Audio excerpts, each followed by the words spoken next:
ఉన్న వేదిక కింద ఉన్న కామ్రేడ్స్ అందరికీ విప్లవాభివందనాలు. విప్లవ ప్రేమికుల్ని, విప్లవాభిమానుల్ని విషాదంలో ముంచెత్తిన వేళ రాజ్యం. అలాంటి వేళ మనం అమరజీవి కామ్రేడ్ చంద్రపుల్లారెడ్డి గారి సంస్మరణ సభ నిర్వహించుకుంటున్నాం. రాజ్యం విప్లవోద్యమం మీద అంతవరకే పరిమితం కాకుండా ప్రజాస్వామిక ఉద్యమాల మీద ఉక్కు పాదంతో తీవ్రమైన ఫాసిస్టు నిర్బంధ కాండని అమలు చేస్తున్నటువంటి కాలంలో కమ్యూనిస్టు ఉద్యమాన్ని, విప్లవోద్యమాన్ని పునరుజ్జీవం చేసుకోవాల్సిన కాలంలో మన వాళ్ళ ఒక విప్లవ అమరమూర్తి నుంచి స్ఫూర్తి పొందడానికి ఈ సభను నిర్వహిస్తున్నాం. సరిగ్గా గత ఏడాది డిసెంబర్ 28వ తారీఖు ఇదే హాల్లో 2 న్యూ డెమోక్రసీ పార్టీల కేంద్ర స్థాయి విలీన సభ జరిగింది. ఆ సభ అనంతరం సిపిఐఎంఎల్ న్యూ డెమోక్రసీ కేంద్ర కమిటీ ఈ ఏడాదిలో 4 కమ్యూనిస్టు యోధుల్ని, ఉద్యమ నిర్మాతల్ని ప్రత్యేకంగా స్మరించుకోవాలని చెప్పి నిర్ణయించింది. 1 మార్చిలో రాయల సుభాష్ చంద్రబోస్ అలియాస్ రేవన్న, ఏప్రిల్లో పైలా వాసుదేవరావు,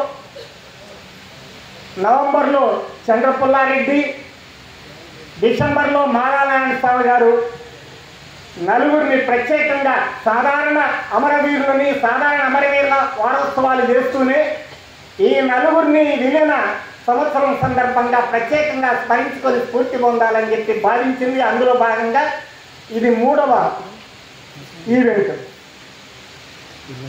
ఈ సమయంలో మనం ఈ విషాదమైనటువంటి పరిస్థితుల్ని, వాతావరణాన్ని కూడా చూస్తున్నాం. అయినా కమ్యూనిస్టు విప్లవోద్యమం పురోగమించి తీరుతుంది అనే ఒక లక్ష్యం కలిగిన పార్టీగా మనం ఇలాంటి కార్యక్రమాన్ని చేపడుతున్న విషయాన్ని కూడా గుర్తు చేస్తున్నాం. 61 సంవత్సరాల క్రితం మాట మనం గుర్తు చేస్తే చంద్రపుల్లారెడ్డి గారిని గుర్తు చేసుకోవచ్చు. అది 1964 నవంబర్ 7వ తారీఖు రష్యా విప్లవ దినోత్సవం దినాన 7వ పార్టీ మహాసభ, సిపిఎం ఆవిర్భావ మహాసభ కలకత్తాలో జరిగిన సందర్భంగా 7 రోజుల తర్వాత 8వ రోజున నవంబర్ 7 రష్యా విప్లవ దినోత్సవం రోజున 10 లక్షల మందితో భారీ ప్రదర్శన ఎర్ర జెండాలతో కవాతు దొక్కింది కలకత్తాలో. ఆ తర్వాత బహిరంగ సభ జరిగింది. ఒక్క తెలంగాణ సాయుధ పోరాటం కాదు, 10ల కొద్ది తెలంగాణ సాయుధ పోరాటాలని, వనప్ర వాయులాన్ని నిర్మించుకోవడమే రివిజనిజానికి వ్యతిరేకంగా పోరాడి ఈ ఆవిర్భావ సభ జరుపుకుంటున్న సిపిఎం ఒక లక్ష్యం అని చెప్పి ఆనాడు సభలో సిపిఎం ఫౌండింగ్ లీడర్లందరూ కూడా ప్రకటించారు. అలాంటి రివిజనిజానికి వ్యతిరేకంగా లక్షలాది మంది ప్రజల సమక్షంలో 10ల కొద్ది వీర తెలంగాణ పోరాటాన్ని నిర్మిస్తామన్నటువంటి సిపిఎం ఆవిర్భావ మహాసభ తన పని చేయలేకపోయింది. అది ఒక భాగం. ఆ క్రమంలోనే తర్వాత జైళ్ళకి వెళ్ళారు. అందులో చంద్రపుల్లారెడ్డి గారు కూడా ఒకరు.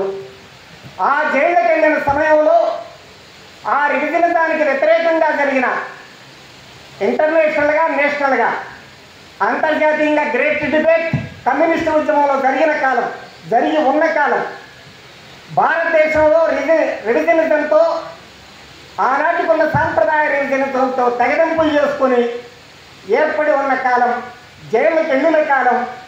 అలాంటి కాలంలో అంతర్జాతీయ కమ్యూనిస్టు ఉద్యమాన్ని, భారత కమ్యూనిస్టు ఉద్యమాన్ని యువతరానికి, కమ్యూనిస్టు యువతకి నూతన విద్యా శిక్షణ కోసం అందించాల్సిన అవసరం ఏర్పడింది. అలా ఏర్పడ్డ కాలంలో జైలులో చంద్రపుల్లారెడ్డి, మానికొండ సుబ్బారావులు ఉభయలకి అప్పగించబడ్డ బాధ్యత ప్రపంచ కమ్యూనిస్టు ఉద్యమ చరిత్ర, వాటి గుణపాఠాలు, వాటి పరిణామ క్రమాల గురించి రాయడం. అది వారిద్దరు రాశారు. దానికి ముందు మాట సుందరయ్య గారి ముందు మాట వాణిజ్య కమ్యూనిస్టు ఉద్యమం పరిణామం గురించి పుస్తకం వచ్చి ఆనాడు యువతని చదివించింది. ఈ మాట ఎందుకు చెప్పాల్సి వచ్చింది అంటే, అంతర్జాతీయంగా రివిజనిజానికి వ్యతిరేకంగా పోరాటం జరిగిన కారణంగానే కమ్యూనిస్టు ఉద్యమాన్ని భారతదేశ యువతకి అందించాల్సిన అవసరం ఉందని చెప్పి ఆనాడు కొత్తగా ఏర్పడ్డ సిపిఎం భావించింది. ఆ వెలుగులో మాత్రమే ఆ పుస్తకం రాయడం జరిగింది. దాని నేపథ్యానికి వెళ్ళినట్టయితే భారత కమ్యూనిస్టు ఉద్యమంలో కూడా ఒక డిబేట్ జరిగింది. అంతర్జాతీయ కమ్యూనిస్టు ఉద్యమంలో గ్రేట్ డిబేట్ జరిగితే అది ప్రారంభానికంటే ముందే భారత కమ్యూనిస్టు ఉద్యమంలో కూడా డిబేట్ జరిగింది. 1948 ఫిబ్రవరిలో 2వ మహాసభ కలకత్తాలో జరిగాక అనేక అప్సెట్ అంటే ఉద్యమంలో ఎదురు దెబ్బలు తగిలిన తర్వాత ఆ తర్వాత కమ్యూనిస్టు ఉద్యమంలో భారత కమ్యూనిస్టు ఉద్యమంలో తీవ్రమైన అంతర్గత చర్చ జరిగి చివరికి స్టాలిన్ దగ్గరికి కూడా నలుగురితో కూడిన డెలిగేషన్ వెళ్ళొచ్చి ఏం చేయాలని ఆలోచించి 1951 అక్టోబర్ 21వ తారీఖు నాడు పార్టీ సెంట్రల్ కమిటీ తెలంగాణ సాయుధ పోరాటాన్ని విరమించాలని ఇక విద్రోహకరమైన నిర్ణయం చేసింది అదొక భాగం. అయితే ఆనాడు స్టాలిన్ సూచనలు సలహాలతో ఏర్పాటు చేసుకున్న టాక్టికల్ లైన్ అంటే కార్యక్రమం మరి పందా అనే దాన్ని కూడా తర్వాత దీన్ని కొనసాగించాలా లేదా ఆయన మీమాంస డిబేట్ భారత కమ్యూనిస్టు ఉద్యమంలో జరిగింది. 1953 3వ మదురై మహాసభ తమిళనాడులోని మదురైలో 3వ సిపిఐ మహాసభ జరిగినప్పుడు ఆ డిబేట్ జరిగింది. తిరిగి 3 ఏళ్ల తర్వాత 1956 కేరళలోని పాల్ఘాట్లో మళ్ళీ 4వ మహాసభ జరిపినప్పుడు కూడా చర్చ జరిగింది. ఆనాటికి ఇంకా అంతర్జాతీయ కమ్యూనిస్టు ఉద్యమంలో గ్రేట్ డిబేట్ స్టార్ట్ కాలే. 1956 రష్యా సోషలిస్ట్ కమ్యూనిస్ట్ పార్టీ 20వ మహాసభ క్రుచ్చెవ్ నాయకత్వంలో ఏర్పడి శాంతియుత సహజీవనం, శాంతియుత మార్పు, శాంతియుత పోటీ అనేటటువంటి 3 సూత్రాలతోని కమ్యూనిజాన్ని తిరగదోడి స్టాలిన్ మరణానంతరం ఇక ముందు అనుభావులు ఏర్పడ్డాయి కనుక సాయుధ విప్లవాల యొక్క అవసరమే లేదు, శాంతియుతంగానే సోషలిజాన్ని చేరుకోవచ్చు అని చెప్పినప్పుడు భారత కమ్యూనిస్టు ఉద్యమంలో అప్పటికే జరుగుతున్న డిబేట్ ఆ మహా డిబేట్తోని ఆ గ్రేట్ డిబేట్తోని మరింత ఇంటెన్సిఫై అంటే తీవ్రతరమైంది. అది 1958లో 13 రోజులు ప్రత్యేక మహాసభ పంజాబ్లోని అమృత్సర్లో 5వ అఖిల భారత సిపిఐ మహాసభ జరిగినప్పుడు ఆ 2 పందాల మధ్య పోరాటం అనేది తీవ్ర రూపం ధరించింది. తిరిగి 1961లో 6వ సిపిఐ మహాసభ విజయవాడలో జరిగినప్పుడు అది మరింత చీలికి బేటలు మారడానికి దగ్గరగా వచ్చింది. ఆ యొక్క అంతర్గత పోరాటంలో గ్రేట్ డిబేట్ స్టార్ట్ కాకముందు ఒక భాగం భారత కమ్యూనిస్టు ఉద్యమంలో జరిగింది. గ్రేట్ డిబేట్ దిగిన అంతర్జాతీయ గ్రేట్ డిబేట్ దిగాక మళ్ళీ 2వ భాగం ఇక్కడ ప్రారంభమైంది. ఆ 2 సందర్భాల్లో జరిగిన పోరాటాల్లో అంతర్గత పోరాటాల్లో మనకి చంద్ర పుల్లారెడ్డి గారు మనకు కనిపిస్తారు. పాలకొల్లు ఇంతకుముందు బీబీ గారు చెప్పినట్టుగా పాలకొల్లు ప్లేనంలో మనకి పుల్లారెడ్డి గారు, నాగిరెడ్డి గారు, దేవులపల్లి వెంకటేశ్వరరావు గారు, కొల్ల వెంకయ్య గారు కనిపిస్తారు. బర్ద్వాన్లో ఏప్రిల్ నెలలో ఇది ఫిబ్రవరి జరిగితే తిరిగి ఏప్రిల్ నెలలో 68లో బర్ద్వాన్ పశ్చిమ బెంగాల్లో జరిగిన అఖిల భారత ప్లేనములో దాదాపు 6 గంటల పాటు ఆల్టర్నేటివ్ డాక్యుమెంటరీ చంద్ర పుల్లారెడ్డి గారు ప్రజెంట్ చేశారు. ఆ ప్లేనం అఖిల భారత ప్లేనముని కూడా ఆలోచింపజేసినటువంటి ప్రసంగాన్ని ఆయన చేశారు. దానికి వివరణ అది ఒక డిబేట్ బాగా జరిగినటువంటి డిబేట్ అది. ఆ డిబేట్ ఎంతమందిని సమీకరించిందంటే పుచ్చలపల్లి సుందరయ్య గారి సొంత జిల్లా నెల్లూరులో 17 మంది సభ్యుల్లో జిల్లా కమిటీ సభ్యుల్లో 14 మంది విప్లవోద్యమం వైపు వచ్చారు. మరొక ముఖ్యమైన నాయకుడు బసవపున్నయ్య గారి జిల్లా గుంటూరు జిల్లాలో 3/2 మంది జిల్లా కమిటీ సభ్యులు వచ్చారు. మోతూరు హనుమంతరావు గారు, బసవపున్నయ్య గారు, కొరటాల హనుమంతరావు గారు, కొరటాల సత్యనారాయణ గారు లాంటి వాళ్ళు ఉన్న జిల్లాలో 3/2 మంది విప్లవోద్యమం వైపు వచ్చారు. కొల్ల వెంకయ్య గారు మాజీ ఎంపీ, ఎంఎన్ఎస్ గారు మాజీ ఎంపీ, అంతేగాదు కోల సుబ్బారెడ్డి గారు మాజీ ఎమ్మెల్యే లాంటి వాళ్ళతో సహా అత్యధిక సంఖ్యలో వచ్చారు. అంటే ఆంధ్ర రాష్ట్రంలో విప్లవోద్యమం వైపు తీసుకురావడంలో ముఖ్యమైన పాత్ర 7 సెక్రటేరియట్ సభ్యుల్లో 4 విప్లవోద్యమం వైపు వచ్చారు. చంద్ర పుల్లారెడ్డి, తరిమల నాగిరెడ్డి, కొల్ల వెంకయ్య, దేవులపల్లి వెంకటేశ్వరరావు. అది ఆనాడు విప్లవోద్యమం వైపు తీసుకొచ్చినటువంటి ఆ ప్రక్రియలో మనకి చంద్ర పుల్లారెడ్డి గారి యొక్క ప్రత్యేకత, విలక్షణ పాత్ర కనిపిస్తుంది. అట్లా వచ్చిన క్రమంలో కొత్త యువతరానికి మనం విప్లవ స్పృహను అందించాలి, దిశానిర్దేశం చేయాలి, మరో 10 తెలంగాణలు సృష్టించేటటువంటి కార్యకర్తలు తయారు చేయించుకోవాలని చెప్పి వచ్చిన ఆలోచనల నుంచే ప్రపంచ కమ్యూనిస్టు ఉద్యమ చరిత్ర రచన కూడా వచ్చింది. దాని అనుబంధంలో తిరిగి భారత కమ్యూనిస్టు ఉద్యమ రచన కూడా ఇదే పుల్లారెడ్డి గారు చేయాల్సిన అవసరం ఉందని చెప్పి నేను సూచిస్తున్నానని ఆ పుస్తకానికి ముందు మాటలో పుస్తకపల్లి సుందరయ్య గారి ఆనాడు రాశారంటే అప్పటికి దాని అవసరాన్ని ఏమిటో తెలుస్తుంది. కానీ అది కొనసాగలే ఆ వారసత్వం.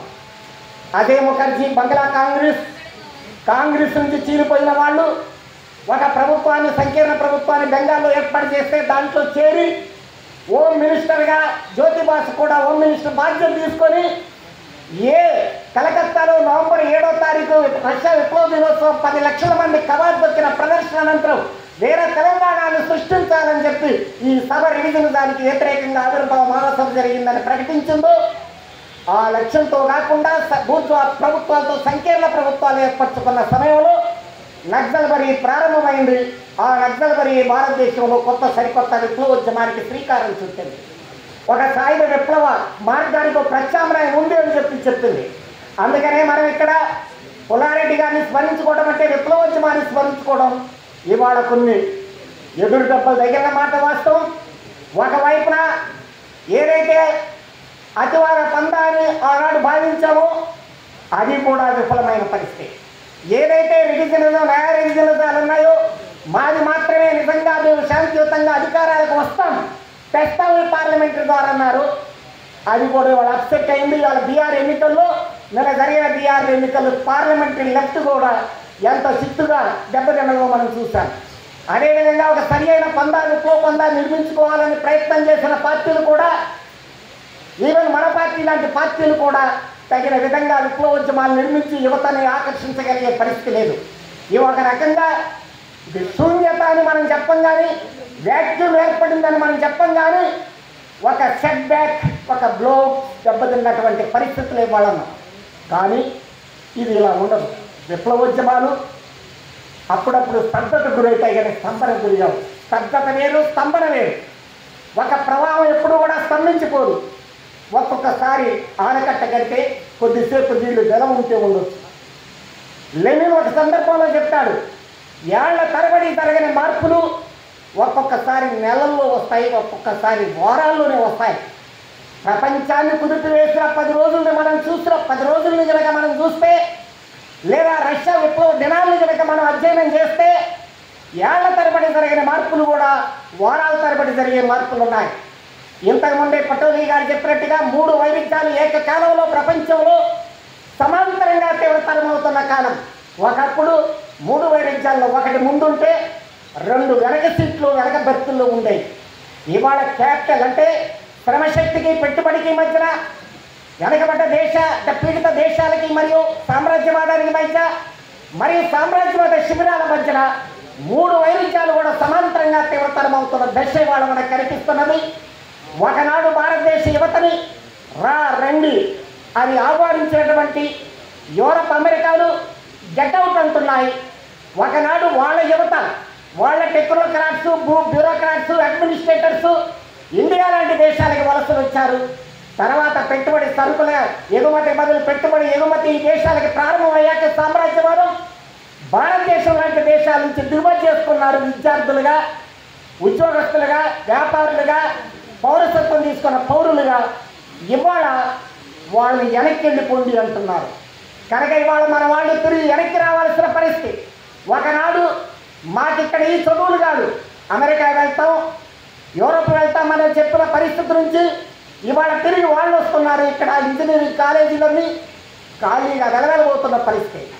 ఒక వ్యాక్యూమ్ ఏర్పడుతుంది, ఒక తీవ్రమైనటువంటి ఒక శూన్యత ఏర్పడుతుంది.